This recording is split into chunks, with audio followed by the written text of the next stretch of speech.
purpose wants to disseminate, wants to pass on wisdom, knowledge, and the best way that I have come across is combination of oral and written. Because when it comes to written, it can be changed. As I'm going to posit, and I don't think any Christian has an issue with this, the Bible has many versions. But the Quran has one version. There's no multiple versions because it's coupled with the written word and the oral tradition, which is there's a significant amount of Muslims as young as 6. It's within our tradition to memorize the Quran from beginning to end. To such a degree that if every single holy book was burnt today for some reason, the Quran would be the only one that would be written down word for word. That's quite interesting, isn't it? And what's interesting also is the Quran is written in a language that's accessible to people. It's written in Arabic. And Arabic is the top 5 most spoken languages in the world. If you look at the Old Testament, that's written in Hebrew. Hebrew is not widely spoken. The New Testament is based on Jesus. Jesus spoke Aramaic. Aramaic is not a live language. The Vedas are written in Sanskrit. Sanskrit is not a live language. So if somebody claims that this is a book that's for humanity, for us to follow, even in these times, then it has to be something that's accessible, even objectively as well. And the Quran has manuscripts dated to the time of compilation, which none of the ancient religions claim. The Vedas don't claim that. The Old Testament and New Testament don't claim that as well. So if I'm saying, and I'm making the claim, that the Quran is the book till the Day of Judgment, for us to benefit from, and this holds the words of God, then surely God should be able to preserve it. Wouldn't that be one of your criteria for a holy book? Yeah, I guess so. Yeah, it makes sense, isn't it? Sometimes I ask, but I feel that we're on the same page, but feel free to just jump in and go, I have a bit of an issue with that. If I'm going too fast, tell me to slow down a little bit, So the holy book, if somebody says, if you don't follow this holy book, the hellfire for you, I say, okay, how many versions is it? There's 5 different versions. How does that work out? It's from God. Yes, it's from God. Which version? I'm going to say my version. But with the Quran, even when you've got different sects, just the sects still accept the Quran. Same book. Yeah, it's the same book. And there's only one, unchanged.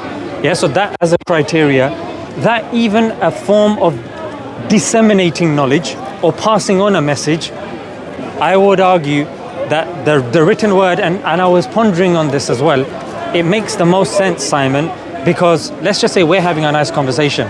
Reason why there's like 7 different cameras here, because there are people at home that are going to be watching this conversation and benefiting from it. So now we've got that, but that relies on YouTube. And just like there used to be, I think, MySpace, that shut down. Vines, there used to be a website with Vines, that shut down. So that's the thing with online, it can be changed. But with the written word, generally speaking, what you write down, you can kind of carbon date the ink, you can carbon date the manuscripts and the stuff like that as well. So there's a degree of accountability. And now with deep fake, when it comes to online stuff, that's why. Do you see, it's not as reliable as people may say.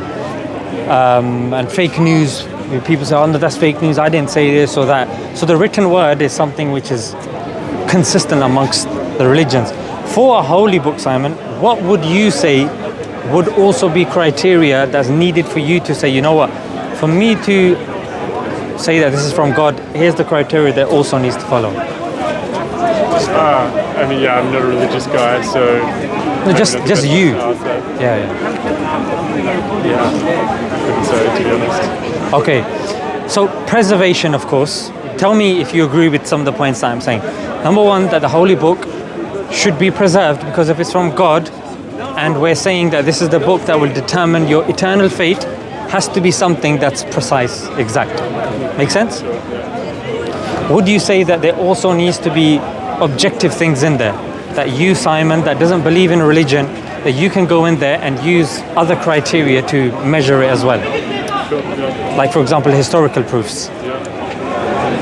So you know that the Quran came after the Bible in order, isn't it? The Old Testament, then the New Testament, and the final Testament. The Bible said at the time of Joseph, there were pharaohs. Yeah, the Quran came afterwards, and it said, because some Christians claim that the Quran copied. Yeah, but the claim or the rebuttal to that the Muslims say is no. We didn't copy, or it wasn't copied. There's ample evidence to suggest that the Quran is its independent form, independent of the Bible. Yes, there might be certain similarities because, of course, we believe that Jesus was a prophet. We accept Jesus as a prophet. We accept that there was something called the Injil once upon a time as well, but it got changed. So we have these, we have no issues with these. But the Quran said at the time of Joseph, there were kings, not pharaohs. It makes that distinction. So you can check this. You can check the references. So then what's interesting here is at that time the Rosetta Stone hadn't been unearthed, so this claim couldn't be checked. Hundreds of years later, I think, you know what, I think it was 1,000 years. The Rosetta Stone was unearthed, and it verified indeed at the time of Joseph, the pharaohs weren't there. They were kings. The Pharaoh dynasty actually started thereafter at the time of, say, Moses. Do you see? So that's what I mean by, say, historical evidence. That you can see yourself as well. You can because the thing, Simon, you know why this is helpful for you as well? Because this is going to be going online. If I'm saying something just picking out my hat, you know what I mean? I'll be checked many times. You see? So these claims that I'm making, you know that this guy there must be some backing to it. So that's historical evidence.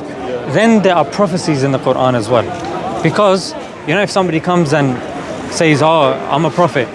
He says, okay, tell me your prophecies. Tell me this. Like Nostradamus, who claimed that 2012 was going to be the last year. Do you know of that prophecy? Yeah. So with Nostradamus, the thing with his prophecies are they were very vague. But the Prophet, peace be upon him, he made very specific and particular prophecies. And these are prophecies that can be checked yourself as well. That you can see, okay, what date was a prophet alive from this date to this date?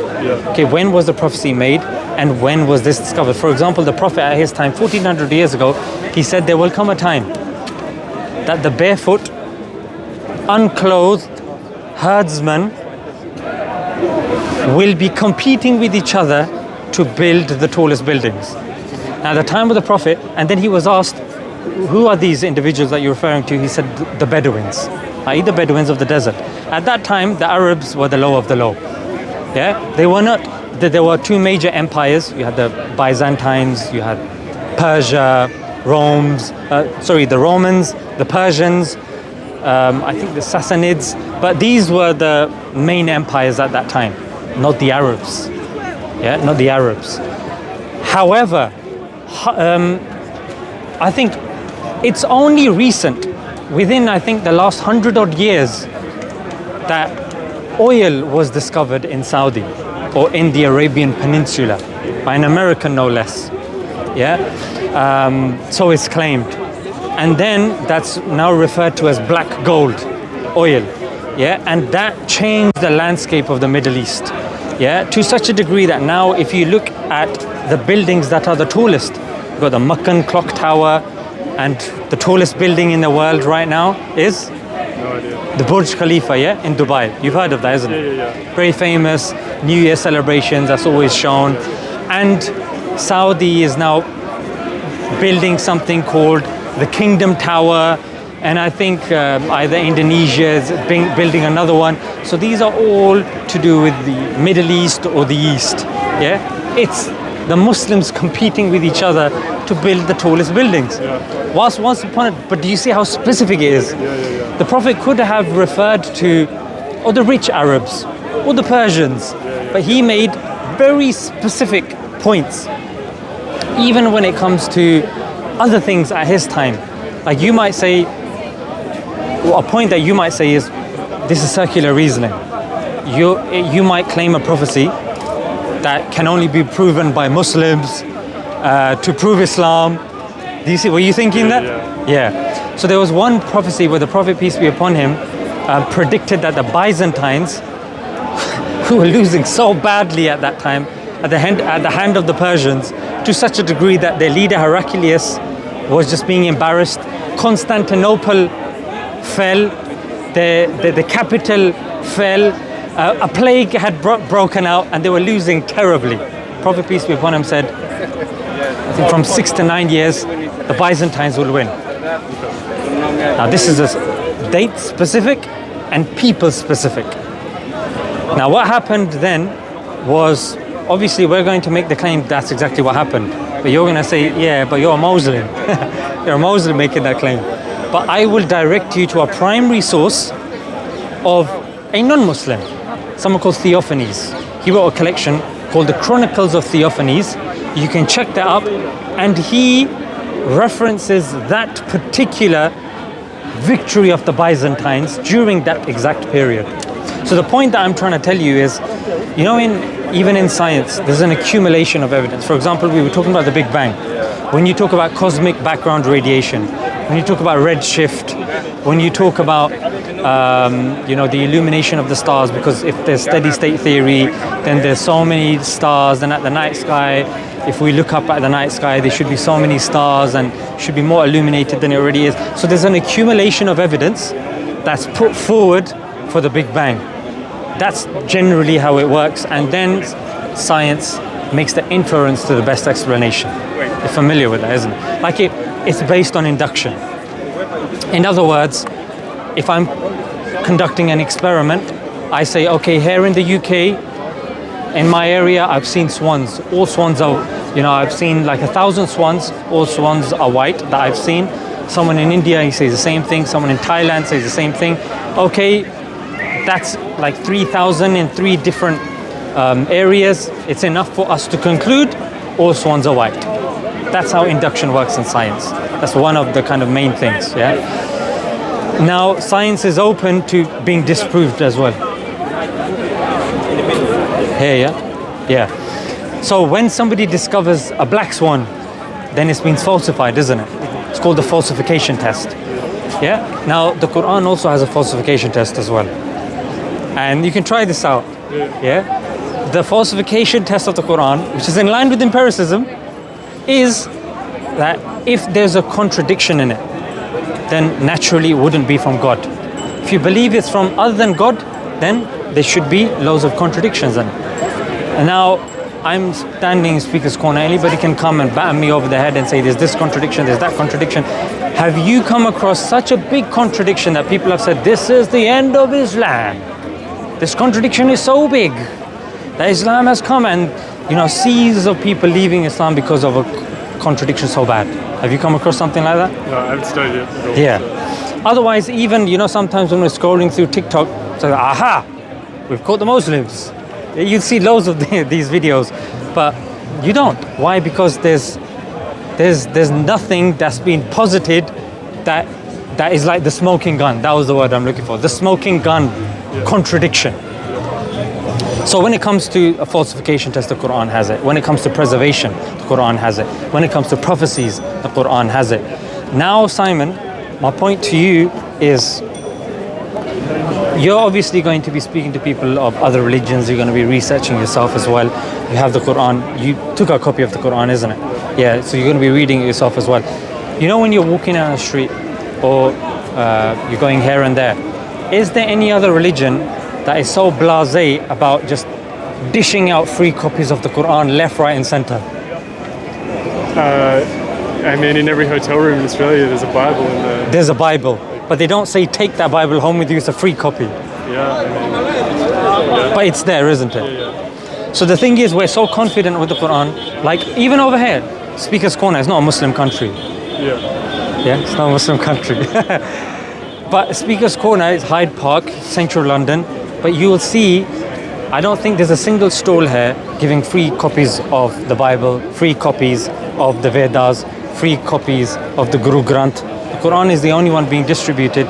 It shows like a certain ballsy nature. You know what? We're so confident take it. Take it, it's free. It's like people giving free samples of something. Yeah? Hey, take a free sample, and when you're taking it, I'm like, oh, he might not like it. Like, hey, you know what? Take this, mate, and take this as well, mate. They're like DJ Khaled says another one. Yeah, take this, mate. So it's so confident about our religious scripture, we take it, mate. Yeah.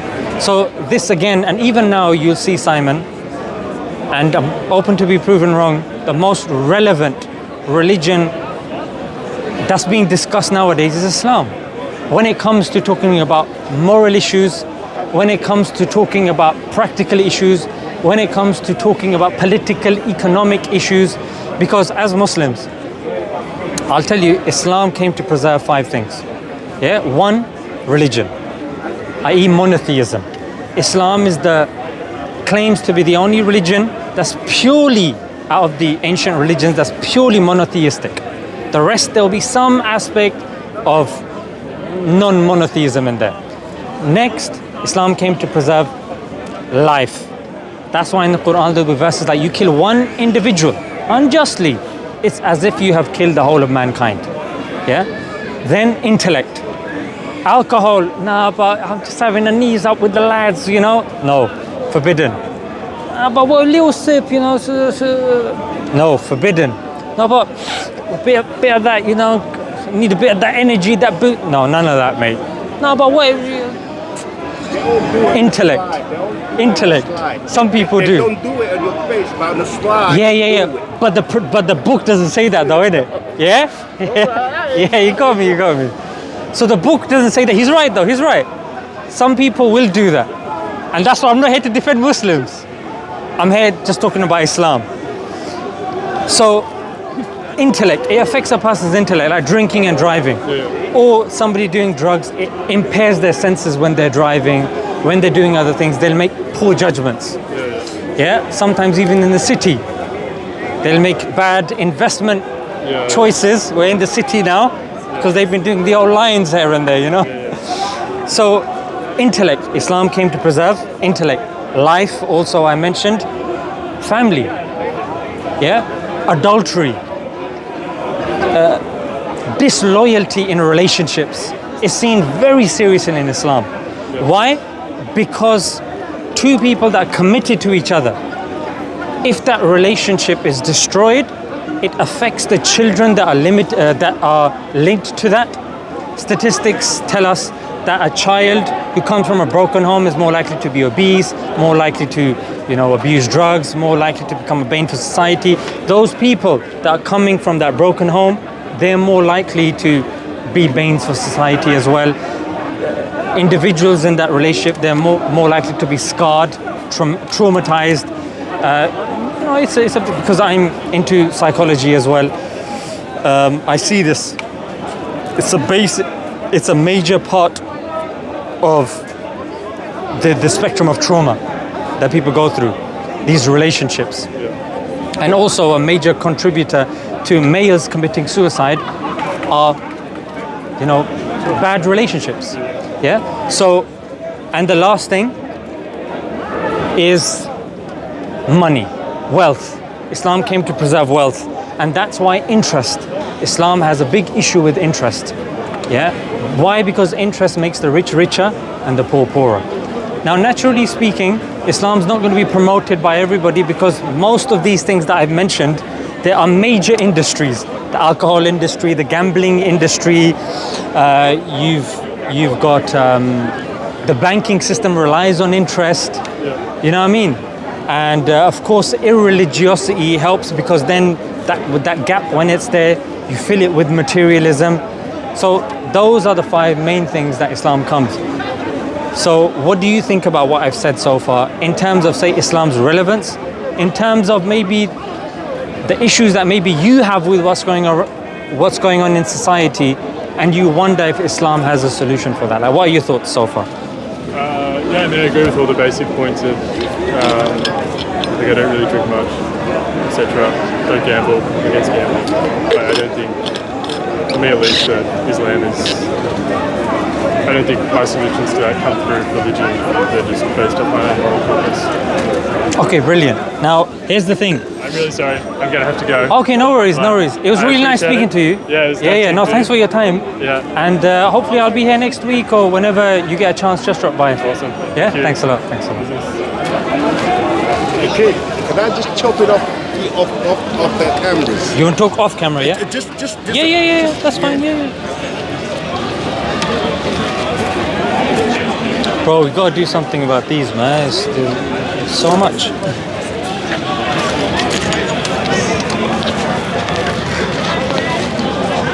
What some people do is like this. You got like a shoulder bag like this. No, but the thing is, they just let people hang it. But it interferes, isn't it? yeah, that's the thing, you know. You got one more. Doesn't want to ruin the suit, innit? You know what I mean? It just spoils the whole thing, innit?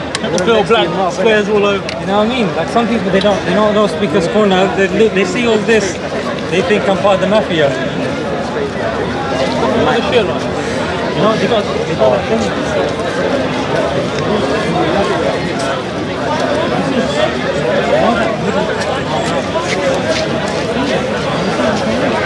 Bro, you can get good.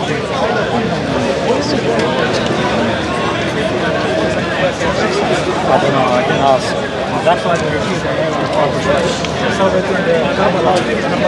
Oh, is that what they're doing, yeah? Sorry, bro.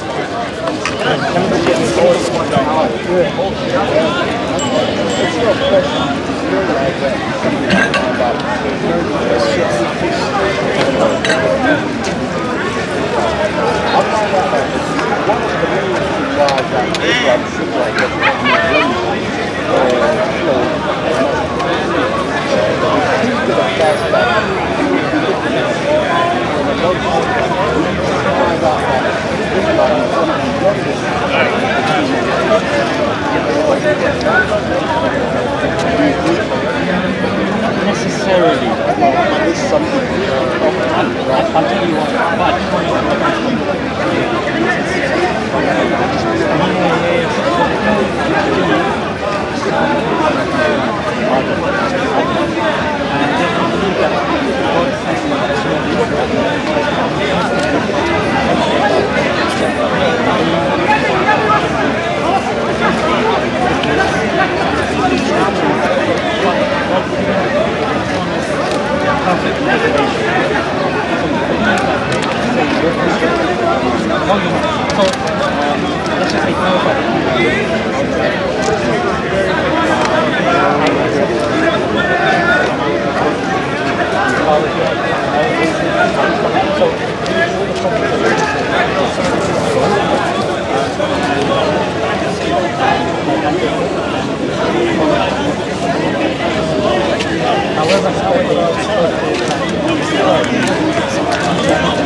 You should be here somewhere.